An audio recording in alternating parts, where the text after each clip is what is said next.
नमस्कार दोस्तों, illuminati UPSC में आपका स्वागत है।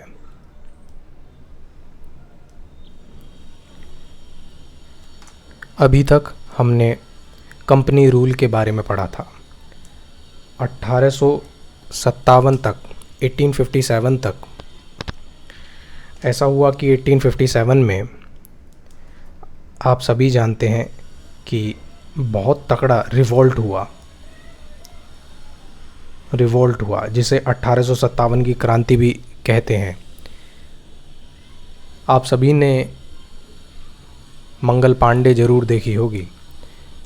मुझे थोड़ा धीरे बोलने की आदत है, तो इसलिए आप 1.5 या फिर 1.75 पर स्विच कर सकते हैं, ठीक है।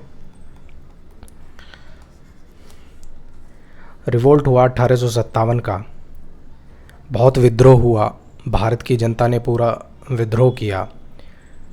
अब होता ये है कि ब्रिटिश गवर्नमेंट को अपना शासन चलाना था, तो कैसे ना कैसे आश्वासन देना था भारत के लोगों को कि अभी तक जो रूल चल रहा था वो कंपनी रूल चल रहा था, अब हम रूल करेंगे, यानी कि क्राउन रूल करेंगे और ये रूल बहुत अच्छा रहेगा। इस ऐसा आश्वासन दे करके गवर्नमेंट ऑफ इंडिया एक्ट लाया गया 1858, जिसे act for the good government of India कहा गया। गुड गवर्नमेंट यानी कि ये वाली जो सरकार है वो अब अच्छी सरकार आई है। देखिए, लक्ष्मीकांत के पास चलते हैं। लक्ष्मीकांत 1858 से 1947 तक क्राउन रूल चला। गवर्नमेंट ऑफ इंडिया एक्ट के कुछ प्रोविजंस हैं 1858 में। देखिए, this significant act was enacted in the wake of the revolt of 1857, मैंने बता दिया आपको। और इसको act for the good government of India, good government के लिए लाया गया ये act. Abolishes the East India Company and transfer, East India Company की जितनी भी पावर थी, टेरिटरी थी और रिवेन्यू जो कलेक्ट किया हुआ था वो ब्रिटिश क्राउन को ट्रांसफ़र कर दिया गया, ठीक है। अब देख लेते हैं इसके फीचर्स क्या क्या हैं। फीचर्स,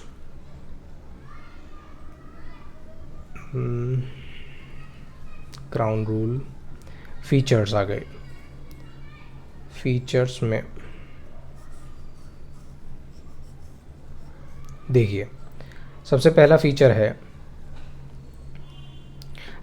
फीचर है it provided that India henceforth was to be governed by and in the name of her majesty। अब सीधे सीधे क्राउन के नाम पर रूल होगा। It change the designation of governor general of India, पहले गवर्नर जनरल ऑफ इंडिया थे, उसको अब वाइसरॉय कहा जाएगा। And the viceroy was the direct representative of the British crown. British crown ने सीधा सीधा वाइसरॉय को भेजा हुआ है कि भाई मेरा प्रतिनिधि है ये, ठीक है। It ended the system of double government. पहले क्या था? Double government, board of control और कोर्ट ऑफ डायरेक्टर, ये ड्यूअल गवर्नमेंट चल रही थी ना, इसीलिए board of control and court of director ये ड्यूअल गवर्नमेंट को एबॉलिश कर दिया जाता है। अब तीसरा क्या है? It created a new office, secretary of state for India, wasted with complete authority and control over Indian administration. This The Secretary of State was a member of British Cabinet and was responsible ultimately to the British Parliament। अब ये जो बंदा है secretary of state, ये parliament का यानी कि एक मिनिस्टर है ये एक सेक्रेटरी ऑफ स्टेट, और ये डायरेक्टली किसको रिपोर्ट करेगा? पार्लियामेंट को। हमने देखा कि जो वाइसरॉय है वो किसको रिपोर्ट करेगा? वाइसरॉय रिपोर्ट करेगा क्राउन को, और सिक्योरिटी ऑफ वो सेक्रेटरी ऑफ स्टेट किसको रिप्रेजेंट कर, वो किसको रिपोर्ट करेगा? पार्लियामेंट को। ठीक है जी, इरेज कर देते हैं इसे।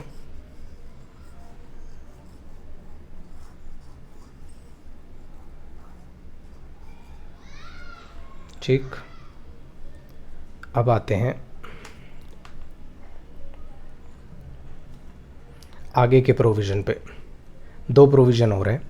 It establish a 15 member council of India, council of India to assist the secretary of state for India. Secretary of state जो था उसको असिस्ट करने के लिए 15 मेंबर की काउंसिल बनाई गई। It constituted that the secretary of state in council as a corporate body, यानी कि he is capable of suing and he can be sued in India, यानी कि किसी को भी बुला करके उस पर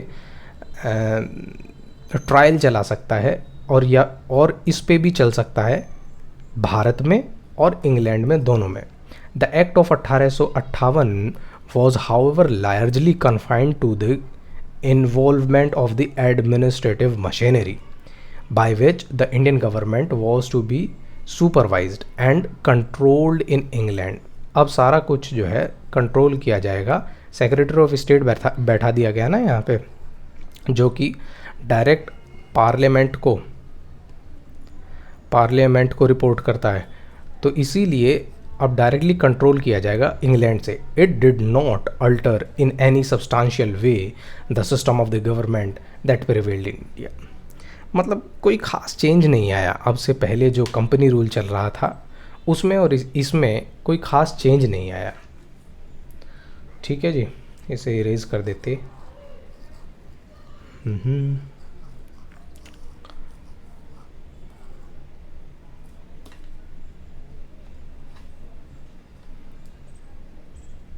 और देख लेते हैं फिर इसके बाद में इंडियन काउंसिल एक्ट है 1861 का। अब सीधे चलते हैं कि किस तरीके से इसका माइंड मैप बन सकता है। देखिए, सन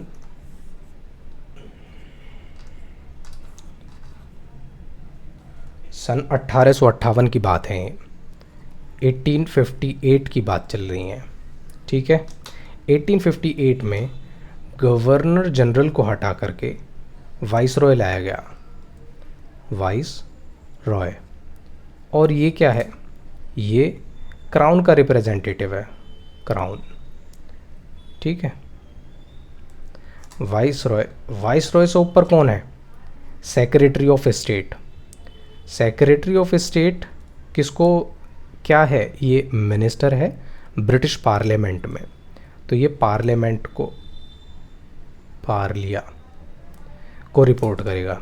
ठीक है, इसके पास में 15 मेंबर की 15 मेंबर एडवाइजरी काउंसिल है, काउंसिल। और इसके पास बॉडी कॉरपोरेट की पावर है।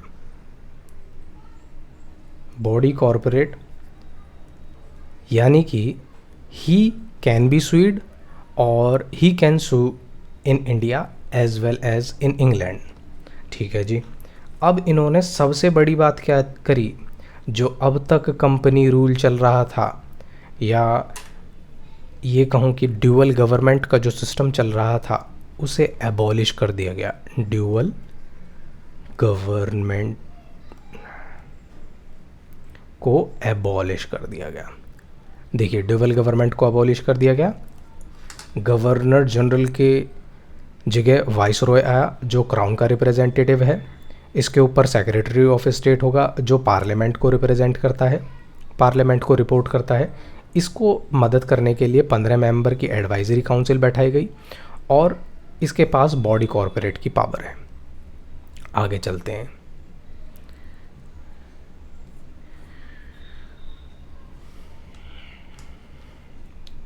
Indian council act 1861।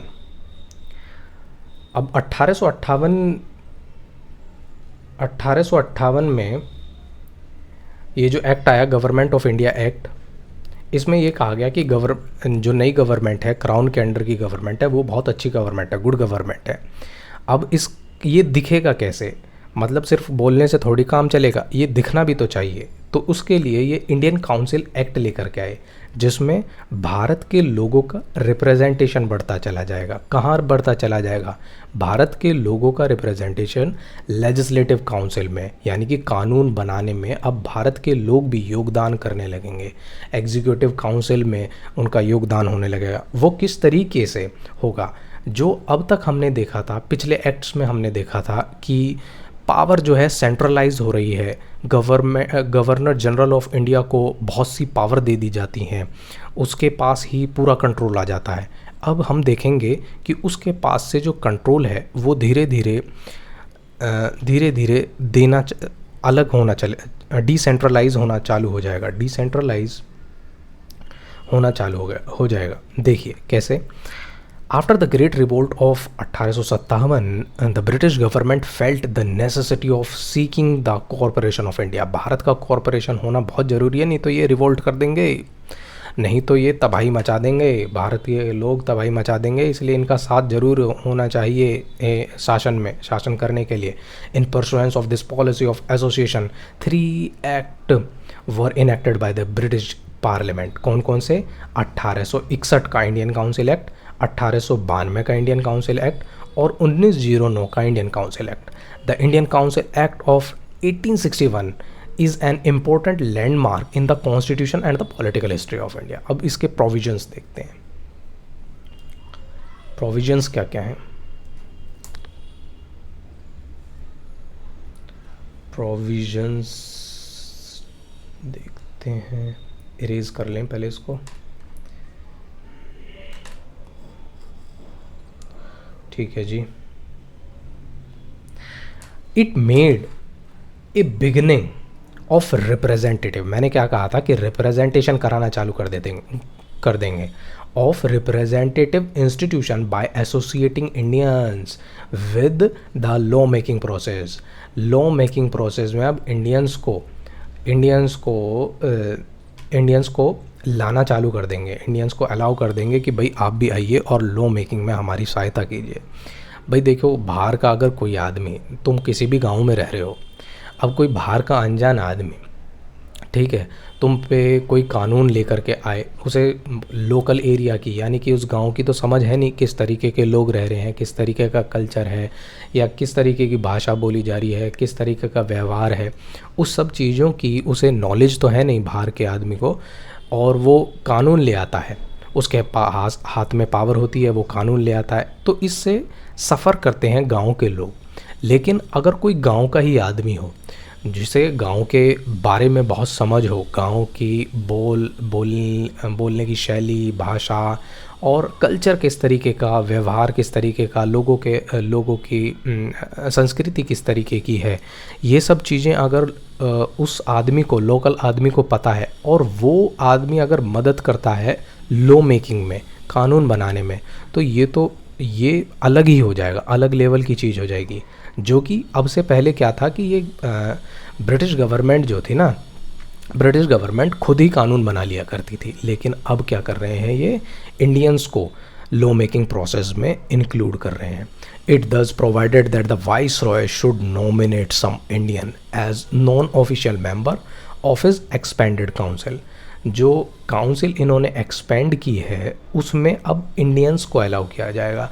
1862 Lord Canning, the then viceroy, nominated the 3 Indian of his legislative council. कौन कौन से 3? राजा ऑफ बनारस, बनारस का राजा, महाराजा ऑफ पटियाला, ठीक है, और एक थे सर दिनकर राव। इन 3 आदमियों को नॉमिनेट किया जाएगा, नॉमिनेट किया जाएगा, ठीक है। नॉमिनेट यानी कि वाइस रॉय द्वारा खुद ही चुना जाएगा। अच्छा जी, अब देखते हैं आगे का प्रोविज़न क्या है। आगे का प्रोविज़न देखते हैं, आगे के प्रोविज़न्स इरेज कर लेते हैं इसको, थोड़ा सा टाइम लगेगा बस। अब देखिए ये क्या कह रहा है, बड़ी इंटरेस्टिंग बात कह रहा है, सोचने समझने वाली बात है। देखिए क्या कहेगा ये कह रहा है कि it initiated the process of decentralization. जो पहले गवर्नर जनरल ऑफ इंडिया के हाथ में सारी पावर थी ना, अब उसको डिसेंट्रलाइज, यानी कि अब उसके हाथ से पावर को छुटा करके कहाँ कहाँ दिया जाएगा, बॉम्बे की प्रेसिडेंसी, मद्रास की प्रेसिडेंसी, जिनसे पहले उनकी पावर छीन ली थी ना। हमने देखा था कि पिछले एक्ट में बॉम्बे की जो लॉ मेकिंग पावर थी वो ले ली थी गवर्नर जनरल ऑफ इंडिया ने 1833 के एक्ट में, और मद्रास प्रेसिडेंसी की भी पावर ले ली थी। दस रिवर्स दिस सेंट्रलाइजिंग टेंडेंसी, जो पहले सेंट्रलाइजिंग टेंडेंसी चल रही थी, that started from the regulating act 1773 and reached its climax under charter act of 1833. This policy of the legislative devolution resulted in the grant of almost complete internal autonomy to the provinces. अब क्या ये धीरे धीरे provinces पे खुद की autonomy, यानी कि इंडिपेंडेंटली वर्क कर सकेंगे, इतनी पावर आ जाएगी डिसेंट्रलाइज करते करते। It also provided for the establishment of the new legislative council. ना सिर्फ जो पुरानी लेजिस्लेटिव काउंसिल थी उनको पावर दी गई, लेकिन साथ ही साथ में नई नई लेजिस्लेटिव काउंसिल खोली गई। कहाँ कहाँ? बंगाल में, नॉर्थ वेस्टर्न प्रोविंसेस में, पंजाब में। ठीक है, अब इनके साल याद करने की ज़्यादा ज़रूरत नहीं है, पर ये पता होना चाहिए कि कहाँ कहाँ, Bengal, north western provinces and Punjab. अब ये क्या लिखते हैं,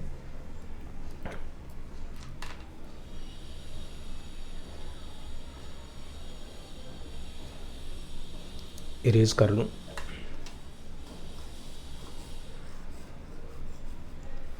थोड़ा सा बस। It empowered the viceroy to make rules and order for the more convenient transaction of the business and council. Viceroy के पास जाहिर सी बात है कि पावर होगी कि किस तरीके से लेजिस्लेटिव काउंसिल वर्क करेंगी। It also gave a recognition to the portfolio system introduce by the Lord Canning. ये बात याद रखने वाली है। पोर्टफोलियो क्या होता है? पोर्टफोलियो सिस्टम ये है कि जैसे आज के समय में है कि भैया अमित शाह पे होम मिनिस्ट्री रहेगी।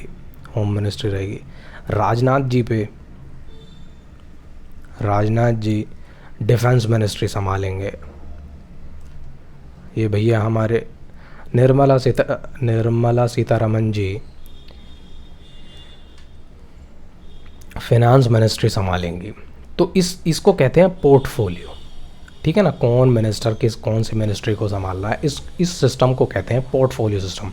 This was introduce by the Lord Canning. ठीक है, under this A member of the viceroy council was made in charge of one और मोर डिपार्टमेंट ऑफ द गवर्नमेंट। जो उस समय डिपार्टमेंट हुआ करते थे गवर्नमेंट के, उनका इंचार्ज बना दिया जाता था। And was authorize to issue the final order on behalf of the council on matter of his department. उस डिपार्टमेंट से रिलेटेड उस मिनिस्टर को, यानी कि जो इंचार्ज बनाया जाता था, उस इंचार्ज को ये पावर थी कि उस डिपार्टमेंट से रिलेटेड वो अपने वाइसरॉय के बिहाफ में ऑर्डर को पास कर सकता है। ठीक है, it empowered the viceroy to issue the ordinance without the concurrence of the legislative council during an emergency के समय ऑर्डिनेंस कब पास होगा करता है? आपने भी देखा होगा कि भारत में इस समय प्रेसिडेंट के पास में ये पावर है कि जब दोनों सदन काम नहीं कर रहे होते हैं, जब दोनों सदन नहीं बैठे हुए होते हैं, तो उस समय पे अगर कोई एमरजेंसी आ जाती है, कोई एमरजेंसी सिचुएशन आ जाती है जिसके लिए भारत में कानून बनाना बहुत ज़रूरी है, तो उस समय पे प्रेसिडेंट के पास में पावर होती है कि वो उस कानून को ला सकता है। अब इसे कहते हैं ऑर्डिनेंस। ठीक है, अब ये तो हमने पढ़े प्रोविजंस। अब हम देखेंगे कि माइंड मैप किस तरीके का हो, माइंड मैप किस तरीके का बनाया जा सकता है। देखिए भैया, 1861 का इंडियन काउंसिल एक्ट है ये, ठीक है। रिप्रेजेंटेशन, सबसे पहला और महत्वपूर्ण काम क्या हुआ, representation, representation in legislative council. Legislative council का किन किन आदमियों का हुआ, हमने देखा कि राजा ऑफ बनारस, महाराज ऑफ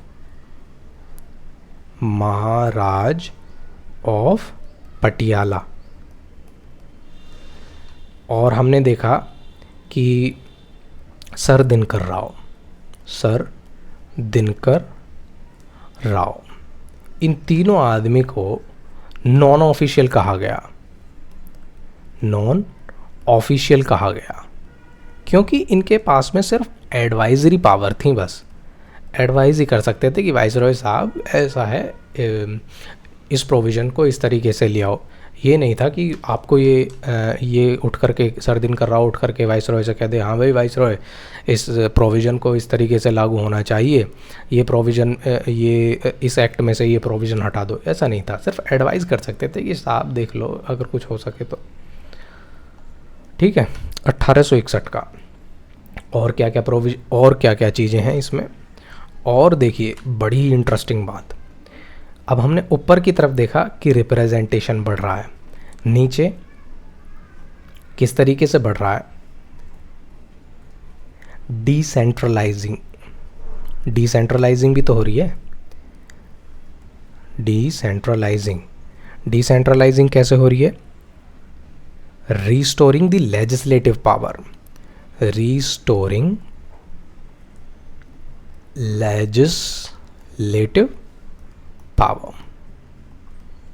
ठीक है जी। और क्या हो रहा है, और किस तरीके से डिसेंट्रलाइजेशन हो रहा है, एस्टैब्लिश न्यू लेजिस्लेटिव काउंसिल, कहाँ 3 जगह, Bengal, north western provinces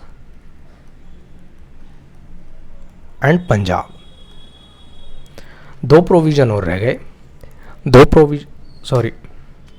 provision और रह गए। एक प्रोविज़न है कि इसको पावर थी मेक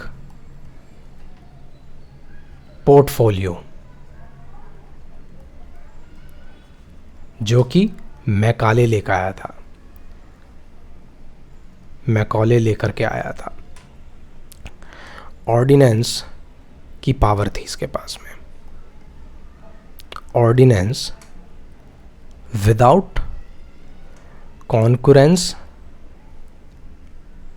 ऑफ लेजिस्लेटिव काउंसिल, और सिर्फ ये 6 मंथ तक रह सकता था। क्या क्या है, representation in the legislative council 3 आदमियों का, सर दिनकर राव का, राजा ऑफ बनारस का, महाराजा ऑफ पटियाला का। फिर ये नॉन ऑफिशियल थे, इनको सिर्फ एडवाइस करने की पावर थी। अब वाइसरॉय क्या कर रहा है, पोर्टफोलियो बना सकता है, पोर्टफोलियो जो सिस्टम लेकर के आया था मैकॉले। ऑर्डिनेंस मेकिंग पावर थी without the concurrence of the legislative council, यानी कि लेजिस्लेटिव काउंसिल अगर उससे बिना पूछे ताछे ये ऑर्डिनेंस लेकर के आ सकता है, जो कि 6 मंथ के लिए चलेगा सिर्फ। और क्या किया गया, लोगों का रिप्रेजेंटेशन बढ़े, इसके अलावा और ये भी किया गया कि जो बंगाल, मद्रास या और जो प्रेसिडेंसीज थी उनको डिसेंट्रलाइज किया गया, उनकी जो लेजिस्लेटिव पावर 1833 के एक्ट में हत्या ली गई थी, अब वो लेजिस्लेटिव पावर दोबारा वापस दी गई। एस्टैब्लिश्ड न्यू लेजिस्लेटिव काउंसिल, ना सिर्फ डिसेंट्रलाइज किया गया बल्कि लेजिस्लेटिव काउंसिल, नई लेजिस्लेटिव काउंसिल भी बनाई गई। कहाँ, बंगाल में, नॉर्थ वेस्टर्न प्रोविंसेस में, पंजाब में, ठीक है। ये दो एक्ट के बारे में, एक गवर्नमेंट ऑफ इंडिया एक्ट और फिर उसके बाद में इंडियन काउंसिल एक्ट के बारे में मैंने आपको बताया। और आपसे रिक्वेस्ट है मेरी कि आप लोग लाइक करें, सब्सक्राइब करें और लोगों को बताएं। अगर आपको अच्छा लग रहा है तो लोगों को चैनल बताएं कि भाई इस तरीके से कोई चैनल है जो माइंड मैपिंग के बारे में बता रहा है या सिखा रहे हैं। ठीक है जी, बाकी कल मिलते हैं नई वीडियो के साथ। धन्यवाद।